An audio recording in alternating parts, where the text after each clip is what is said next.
எனதன்பு மிதுனராசிக்கார நேயர்களுக்கு எனதினிய வணக்கம். நம்ம இன்னைக்கு வீடியோ பதிவுக்கு முழுமையா போறதுக்கு முன்னாடி முருகரை மனதார வணங்கிட்டு வீடியோ பதிவுக்குள்ள போகலாங்க. ஓ முருகா போற்றி, ஓ முருகா போற்றி, ஓ முருகா போற்றி. காக்கும் முருகனே போற்றி. நல்லதே நடக்கும், நல்லது மட்டும்தான் நடக்கும். நம்மளோட மிதுன ராசிக்காரங்களுக்கு பேச்சு திறன் அதிகமா இருக்கு.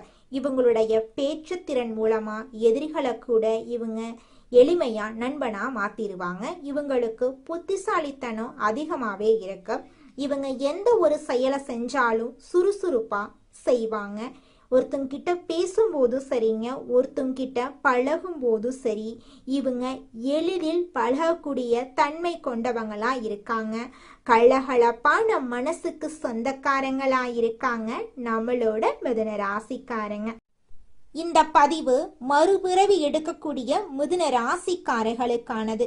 என்னங்க மறுபிறவியா? ஆமா, ஒரு மனிதன் இந்த காலகட்டத்துல கஷ்டத்துல இருக்கான் அப்படின்னா, சரிவை சந்திச்சிட்டா அப்படின்னா, தோல்விய அடைஞ்சிட்டா அப்படின்னா, மீண்டும் அவன் எழுந்து அந்த வெற்றி பாதையை நோக்கி வர்றதே ஒரு மறுபிறவி எடுத்து வர மாதிரி தான். அந்த அளவுக்கு நிறைய மாற்றத்தையும் அந்த எண்ணத்தையும் சிந்தனையையும் அவன் விதைக்க வேண்டியது இருக்கு. அப்படிப்பட்ட ஒரு போராட்டமான வாழ்க்கையத்தான் இந்த காலகட்டம் இருக்கு. ஆகவே மிதுன ராசிக்காரர்களுக்கு இந்த காலகட்டம் கொடுக்கக்கூடிய முக்கிய மாற்றங்கள் என்ன, எந்த மாதிரி அதிசயத்தை பார்க்க இருக்கீங்க, எந்த மாதிரி விஷயத்தை ஃபாலோ பண்ணணும் அப்படிங்கறத எல்லா தகவலும் இந்த பதிவுல நாம தெரிஞ்சுக்க போறோம். ஆகையால ஸ்கிப் பண்ணாம முழுமையா பார்த்து தெரிஞ்சுக்கோங்க. பார்த்துட்டு உங்க நண்பர்கள் உறவினர்கள் எல்லாருக்கும் இந்த வீடியோவை ஷேர் பண்ணுங்க. நம்மளோட மிதுன ராசிக்காரர்கள் எப்போது வாழ்க்கையில முன்னேறுவாங்க அப்படிங்கிறத பத்தி நாம போன பதிவுல பார்த்திருந்தோம். குறிப்பா இப்ப அதற்கான நேரமும் காலமும் வந்துருச்சு அப்படின்னே சொல்லலாம். எப்படிங்க அப்படின்னு சொல்லி கேட்டீங்கன்னா, தமிழ் புத்தாண்டு பிறந்துருச்சு. நல்ல மாற்றத்தை கொடுக்கக்கூடிய ஆண்டாக இந்த ஆண்டு உங்களுக்கு அமைய போகுது. வருடம் ஆரம்பிச்சிருச்சு. உங்க வாழ்க்கையில இருக்கக்கூடிய தடுமாற்றங்களும் சோதனைகளும் குழப்பங்களும் மிதுன ராசிக்காரர்களுக்கு கண்டிப்பா இல்லாம போக போகுது. இந்த வருடத்தின் பாதையிலிருந்து மாற்றங்கள் வருங்க. நான் கண்டிப்பா சொல்லி இருந்தேன், ஏப்ரல் மாசத்துக்கு அப்புறம் மாற்றத்தை பார்ப்பீங்கன்னு. நான் மிதுன ராசிக்காரர்களுக்கு போன வருஷம் முடிவடையும் போது சொன்னேன், இந்த வருஷம் ஆரம்பிக்கும் போதும் சொன்னேன். இப்ப அதற்கான நேரம் தான் இப்ப வந்திருக்கு. சரிங்களா? இந்த தமிழ் புத்தாண்டு முதல்ல என்ன மாற்றம் இந்த மிதுன ராசிக்காரர்களுக்கு கிடைக்குன்னா, உங்களுடைய வேலையில மாற்றத்தை பார்ப்பீங்க. 100% மாற்றத்தை பார்ப்பீங்க. என்னங்க 100% மாற்றம்னா வேலைக்கான மாற்றம். ஒன்று இருக்கிற வேலையிலிருந்து இன்னொரு வேலைக்கு மாறுவீங்கன்னா, வேலை கிடைக்காத நபர்கள் வேலைக்கு போறதுக்கான ஒரு சூழல் உருவாகும். ஒரு இக்கட்டான சூழல் முதல்ல உருவாகும். எப்பவுமே ஒரு விஷயத்த புரிஞ்சுக்கோங்க மிதுன ராசிக்கார நண்பர்களே, உங்களுக்கு ஒரு நல்லது நடக்க போகுதுன்னா அதுக்கு முன்னாடி ஒரு இக்கட்டான சூழ்நிலை வரும், ஒரு கஷ்டமான சூழ்நிலை வரும். அதுதான் உங்களை அந்த நல்ல நிலைக்கு தள்ளிவிடும், தள்ளும், புஷ் பண்ணும் ஒரு சூழ்நிலை. அதாவது நீங்களா போய் ஒரு விஷயத்த பண்றதை விட ஒரு விஷயத்த பண்ண வைக்கும். அப்படிப்பட்ட சூழ்நிலைக்கு நீங்க தள்ளப்படுவீங்க. பெரும்பாலும் மிதுன ராசிக்காரங்களை பாருங்க, சூழ்நிலைகள் தான் இவங்கள தள்ளிக்கிட்டே இருக்கும். இதை பண்ணித்தான் ஆகணும், இதை செஞ்சுதான் ஆகணும் அப்படின்னு. அப்ப இந்த ராசியில நல்ல நிலைமையில இருக்கிறவங்க என்ன விஷயத்தை என்னென்ன ரகசியத்தை ஃபாலோ பண்றாங்கன்னு தெரியுங்களா? எந்த வழிமுறைய ஃபாலோ பண்றாங்கன்னு தெரியுங்களா? சூழ்நிலை தன்னை தள்ளக்கூடிய அளவுக்கு வச்சுக்க மாட்டாங்க. இது மிதுன ராசிக்காரங்க தெரிஞ்சுக்க வேண்டிய முக்கியமான விஷயமா இருக்கு. சூழ்நிலைகள் உங்களை தள்ளுற மாதிரி நீங்க வச்சுக்க கூடாது. இந்த சூழ்நிலை வேற இக்கட்டான சூழ்நிலைப்பா, இதை பண்ணித்தான் ஆகணும், இனிமேலு வேற வழி இல்லை, செஞ்சுதான் ஆகணும் அப்படிங்கிற நிலைக்கே விடக்கூடாது. முன்கூட்டியே அந்த சூழ்நிலை வராம இருக்க என்ன பண்ணணுமோ அதை பண்ணிடணும். அப்ப மிதுன ராசிக்காரங்க வேலை இல்லாம இருந்தவங்களுக்கு இந்த டைம் ஏதாவது கிடைக்கிற வேலைக்காவது போய் தான் ஆகணும், ஏதாவது ஒரு வேலைக்கு போய் தாண்டா ஆகணும் அப்படிங்கிற ஒரு சூழ்நிலை இந்த காலகட்டத்தில் உருவாகுது. அப்ப அந்த வேலை உங்களுக்கு எப்படிப்பட்ட மாற்றத்தை கொடுக்குனா, நான் ஒரு பதிவுல நான் சொல்லி இருந்தேன். என்ன சொல்லி இருந்த?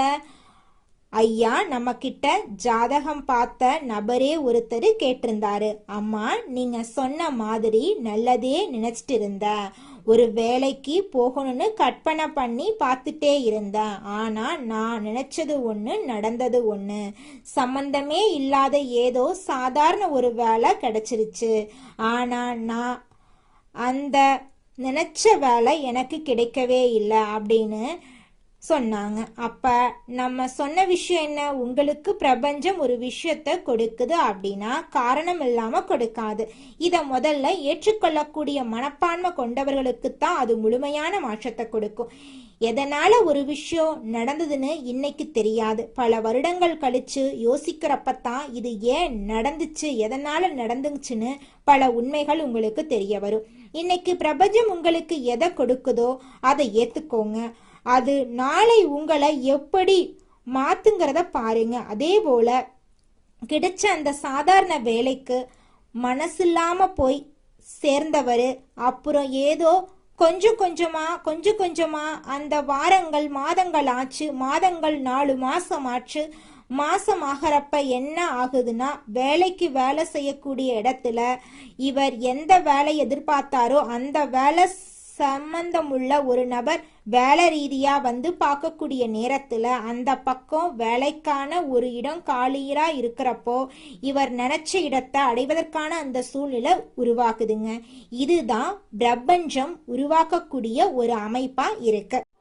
மிதுனம் ராசிக்காரர்களே, பிரபஞ்சம் ஈர்த்து கொண்டு வந்து உங்களுக்கு ஒரு நல்லதை கொடுக்குது. நீங்க கேட்டதை கொடுக்குதுன்னா எடுத்த உடனே நீங்க கேட்டதை கொடுக்காது. முதல்ல அதற்கான சோதனைகளும் சில இடத்துல பொறுமைகளையும் கையாளக்கூடிய சில சூழ்நிலைகள் உருவாகும்.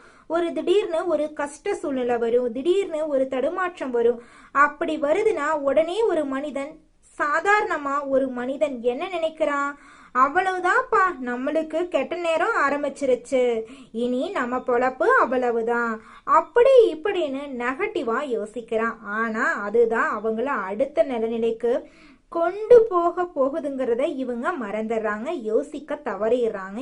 ஏன்னா எப்போ ஒரு கஷ்ட சூழ்நிலை வருதோ, எப்போ ஒரு இக்கட்டான சூழ்நிலை வருதோ அப்பத்தான் அதிலிருந்து மீண்டு வர்றதுக்கான எண்ணங்கள் உதிர்க்கும், அதற்கான முயற்சிகள் அதிகரிக்கும். அப்படித்தான் மிதுன ராசிக்காரங்களுக்கு இந்த வருஷம் இருக்க போகுது. இந்த வருஷத்துல நல்லதெல்லாம் நடக்க போகுது. மிதுனம் ராசிக்காரர்களே, உங்களுக்கு இந்த காலகட்டம் முக்கிய முடிவு எடுக்கக்கூடிய சூழ்நிலைக்கு உங்களை தள்ள போகுது. அப்ப அந்த முக்கிய முடிவு என்னவா இருக்க போகுதுன்னா, வருமானத்துல, பொருளாதாரத்துல, வேலை சார்ந்து, தொழில் சார்ந்து, முக்கியமா உங்க வாழ்க்கையின் ஒரு மாற்றத்தை நோக்கி ஒரு முடிவை எடுக்க வைக்க போகுது. உங்களுடைய வாழ்க்கையில முக்கியமான நிகழ்வுகள் எல்லாமே அடுக்கடுக்கா நடக்க போகுதுங்க. மிதுனம் ராசிக்காரர்களே, அந்த முக்கிய முடிவுகளை உங்க வாழ்க்கையின் மாற்றத்துக்கான ஒரு பிள்ளையார் சொல்லியா அமைச்சுக்கோங்க. நீங்க தான் அமைச்சுக்கணும். அப்பத்தான் உங்க வாழ்க்கையில மாற்றங்கள் அடுக்கடுக்கா வருங்க. மிதுன ராசிக்காரங்களை பொறுத்தளவுக்கு இந்த படிக்கக்கூடிய நபர்கள், மாணவர்கள் மேற்படிப்புக்காக வெளியூர் போகக்கூடிய சூழ்நிலையும் இந்த காலகட்டத்துல உருவாகும். குறிப்பா 10 மாசத்துக்குள்ள அடுத்து வரக்கூடிய 10 மாசம்னு நீங்க கணக்கு வச்சுக்கோங்க. ஏப்ரல் இந்த மாசத்துல இருந்து 10 மாசத்துக்குள்ள மாற்றத்தை நீங்க கண்டுபிடிக்க போறீங்க. உங்க வாழ்க்கையில நிறைய மாற்றங்கள் வரப்போகுது. ஜோதிட சாஸ்திரத்துல 3ஆவதா அமைந்துள்ள ராசி தாங்க நம்மளோட மிதுனம் ராசி. நம்மளோட மிதுனம் ராசிக்காரங்க தைரியசாலியா இருப்பாங்க. மிதுனம் ராசியனுடைய அதிபதி புதன் பகவானுங்க. மிதுனம் ராசியில் இருக்கக்கூடிய நட்சத்திரம் யாராருன்னு பார்த்தீங்கன்னா, மிருகசீரிசம் 3, 4ஆம் பாதங்க, திருவாதிரை, புனர்பூசம் 1, 2, 3ஆம் பாதம். இவங்க எல்லாரும் நம்மளோட மிதுனம் ராசியில இருக்கக்கூடிய நட்சத்திரங்க. புதன் பகவான் மிதுனம் ராசிய ஆட்சி செய்யறாருங்க. நம்மளோட மிதுனம் ராசிக்காரங்களுக்கு நட்பு ராசியா இருக்கக்கூடியவங்க யாராருன்னு பார்த்தீங்கன்னா, ரிஷபம், கன்னி, துலாம். இவங்க எல்லாரும் நம்மளோட மிதுனம் ராசிக்காரங்களுக்கு நட்பு ராசியா இருக்காங்க. மிதுனம் ராசிக்காரங்க வாழ்க்கையில எவ்வளவு கஷ்டம் வந்தாலும் தைரியத்தை விட மாட்டாங்க. முயற்சி பண்ணிக்கிட்டே இருப்பாங்க. அடுத்தவங்க செய்ய முடியாதுன்னு ஒதுக்கி வச்ச காரியத்தை கூட அழகா திட்டம் தீட்டி அந்த காரியத்துல வெற்றி அடையக்கூடியவங்களா இருப்பாங்க. நம்மளோட மிதுனம் ராசிக்காரங்க எப்போதுமே சுறுசுறுப்பா இருப்பாங்க. மீன் போன்ற அழகிய கண்களை கொண்டவங்களா இவங்க இருப்பாங்க. இவங்களுக்கு சோம்பேறித்தனம் சுத்தமா கிடையாதுங்க. அடுத்ததாக நம்முடைய மிதுன ராசியில் இருக்கக்கூடிய ஒவ்வொரு நட்சத்திரக்காரர்களுக்கும் இந்த மாதம் எப்படி அமைஞ்சிருக்குன்னு தெரிஞ்சுக்கலாங்க. நம்மளோட மிதுன ராசியில் இருக்கக்கூடிய முதலாவது நட்சத்திரம் மிருகசீரிசம் 3-4 பாதம். உங்களுக்கு இந்த மாதம் எப்படி அமைஞ்சிருக்குன்னு தெரிஞ்சுக்கலாங்க. இந்த மாதம் நீண்ட தூரத்துல இருந்து வரும் தகவல்கள் நன்மையாக இருக்குங்க. கூர்மையான மதிநுட்பத்தால எந்த பிரச்சனையும் எளிதாக நீங்க தீர்த்துருவீங்க.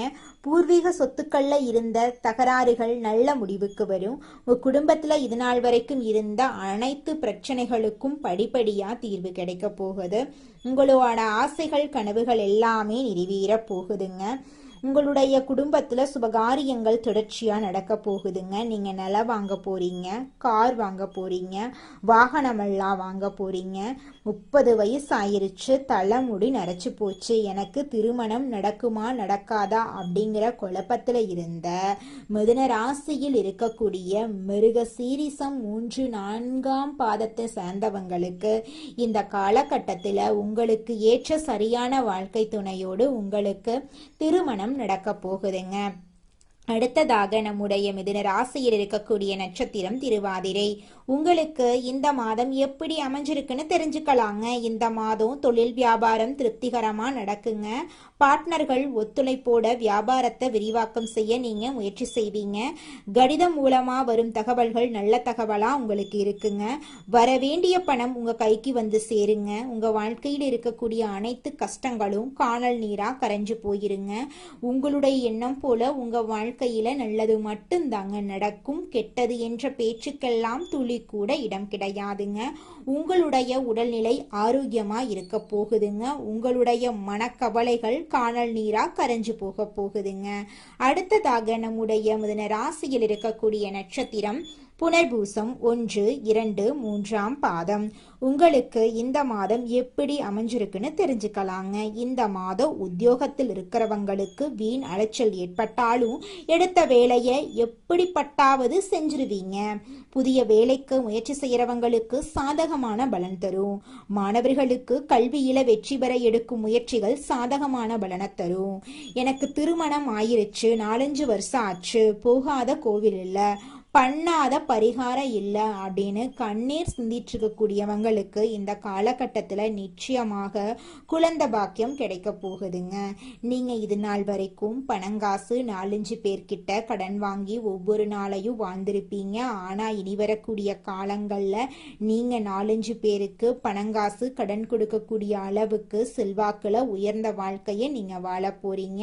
நல்லதுதான் நடக்குங்க. நல்லது மட்டும்தாங்க நடக்கும். கெட்டது அப்படிங்கிற பேச்சு துளி கூட இடம் கிடையாதுங்க. குலதெய்வம் எங்கேயோ இருக்குது, என்னமோ இருக்குது அப்படிலாம் நீங்க நினைக்க வேண்டாங்க. நீங்க எங்கிருந்தாலும் ஒரு தீபம் ஏத்தி வச்சு அந்த தீப ஒளியில தெய்வங்கள் இருக்கிறாங்க அப்படின்னு நினைச்சு வழிபாடு செய்யுங்க.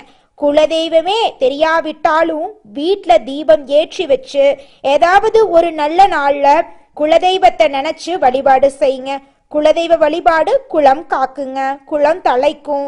முதல்ல குலதெய்வம், அப்புறம் இஷ்டப்பட்ட தெய்வம், அப்புறம் உங்களுக்கு விருப்பப்பட்ட தெய்வங்க. எந்த கோயிலுக்கு போனாலும் என்ன பண்ணாலும் ஏற்றமில்லை அப்படின்னு நீங்க சொல்லுவீங்க. தினமும் எந்திரிச்ச உடனே சூரிய பகவான நமஸ்காரம் பண்ணுங்க.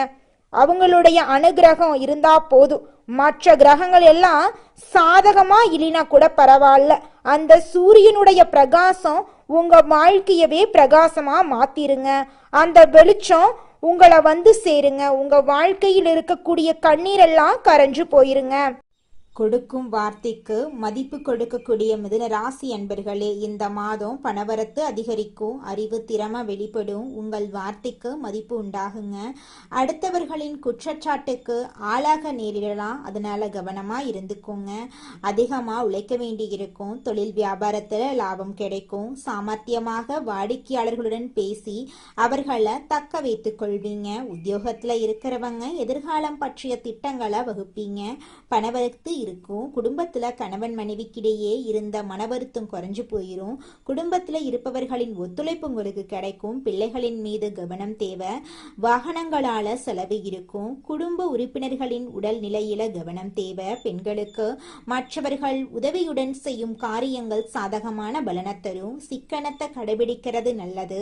மாணவர்களுக்கு சக மாணவர்கள் நண்பர்களிடம் அதிகம் பேசி பழகிறத தவிர்ப்பது நல்லதுங்க. பாடங்கள்ல கூடுதல் கவனத்துடன் படிக்கிறது நன்மை தரும். கலைத்துறையினர்களுக்கு கவனம் தேவை. எதிர்பாலினத்தாரிடம் பழகும்போது எச்சரிக்கை தேவைங்க. எதை பற்றியும் கவலைப்படாம தீர ஆலோசித்து எதையும் செய்யறது நல்லது. கடன் கொடுக்கிறது, ஃபைனான்ஸ் போன்றவற்றில் மிகவும் கவனமாக இருக்கிறது உங்க வாழ்க்கைக்கு ரொம்பவும் நல்லது. அரசியல் துறையினர்களுக்கு புதிய ஒப்பந்தங்கள் கையெழுத்தாகும். எந்த கொள்முதலையும் தயக்கமின்றி செய்யலாம். வியாபாரம் பெருக போகுது. போட்டியாளர்கள் எல்லோருமே விலகி செல்ல போறாங்க. உங்க வாழ்க்கையில இது நாள் வரைக்கும் இருந்த அனைத்து பிரச்சனைகளும் படிப்படியா குறைஞ்சு போக போகுது. உங்களுடைய ஆசைகளும் கனவுகளும் நிறைவேற போகுது. இது நாள் வரைக்கும் உங்களை வேண்டான்னு உதறி தள்ளிட்டு போன சொந்த பந்தங்கள் எல்லோருமே இனி வரக்கூடிய காலங்கள்ல உங்களை தேடி வரப்போறாங்க. நல்லதே நடக்கும், நல்லது மட்டும்தான் நடக்கும். ஓ முருகா போற்றி, ஓ முருகா போற்றி, ஓ முருகா போற்றி. உங்கள் வாழ்க்கையில் மேலும் நல்லதெல்லாம் நடக்க நீங்கள் செய்யக்கூடிய பரிகாரம் என பார்த்தீங்கன்னா, உங்கள் வீட்டுக்கு பக்கத்தில் இருக்கக்கூடிய வயதான முதியவர்களுக்கு உங்களால் முடிந்த உதவிகளை செஞ்சுக்கிட்டு வாங்க. இந்த உதவியை செய்யறதன் மூலமா நீங்கள் செஞ்ச பாவங்கள் நிச்சயமாக குறையுங்க. உதவி செய்யணும் அப்படிங்கிறதுக்காக நீங்கள் ஆயிரக்கணக்கில் லட்சக்கணக்கில் பணம் செலவு பண்ணணும் அப்படிங்கிற அவசியம் கிடையாதுங்க. உங்களால் முடிஞ்ச அளவுக்கு ஒரு வேளை முதியவர்களுக்கு உணவு வாங்கி கொடுத்தா கூட போதுங்க. இந்த உதவியை செய்யறதன் மூலமா உங்க வாழ்க்கையில நல்லது தாங்க நடக்கும், நல்லது மட்டும் தாங்க நடக்கும். நன்றி, வணக்கம்.